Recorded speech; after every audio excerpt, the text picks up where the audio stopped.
আসসালামু আলাইকুম। আজকে আমি আমার মুরগির নিচে যে লিটারগুলো আছে এগুলো সুন্দর করে পরিষ্কার করে নিলাম। তো আমরা লিটারগুলো কতদিন বয়সে পরিষ্কার করি সবকিছু আপনাদেরকে বোঝানোর এবং বলার চেষ্টা করবো ইনশাআল্লাহ। এখন যে লিটারগুলো আছে এগুলো সুন্দর করে সবগুলো বের করে দিছি। এখান থেকে মানে অনেক লিটারগুলো আমরা একটা খাদে ফেলে দিছি, সব লিটার এখানে লাগবে না। এর কারণ হচ্ছে আমরা মানে নতুন লিটার 50% দিব, আর যে পুরাতন লিটারগুলো আছে এগুলো 50% দিব, মানে 100% মিলে দিলে দিব। যদি আমি মানে নতুন লিটারগুলো সবগুলো দিয়ে দিই তাহলে মুরগির ঠান্ডা অবশ্যই লাগবে, মানে মুরগির নাকে মুখে অবশ্যই এগুলো ঢুকবে।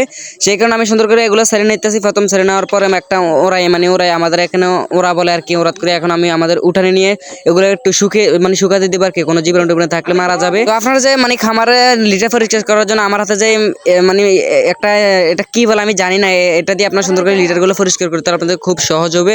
তো এখন আমি আমাদের যে একটা ড্রাম আছে, ড্রামের থেকে নতুন লিটারগুলো নিতেছি। নতুন লিটারগুলো আমি ওই পুরাতন লিটারগুলোর সাথে মিক্স করে নিব সমানভাবে। তো এখন আমি পুরাতন লিটারগুলো উপরে আর কি নতুন লিটারগুলো দিয়ে দিতেছি। আপনারা এইভাবে দেওয়ার চেষ্টা করবেন, মুরগির ঠান্ডা মানে কোনো রকমের লাগবে না, মানে মুরগির ঠান্ডা থেকে সেফ থাকবে। এখন আমি সুন্দর করে মিক্স করে নিতেছি, আপনারা সবসময় মিক্স করে নেওয়ার চেষ্টা করবেন।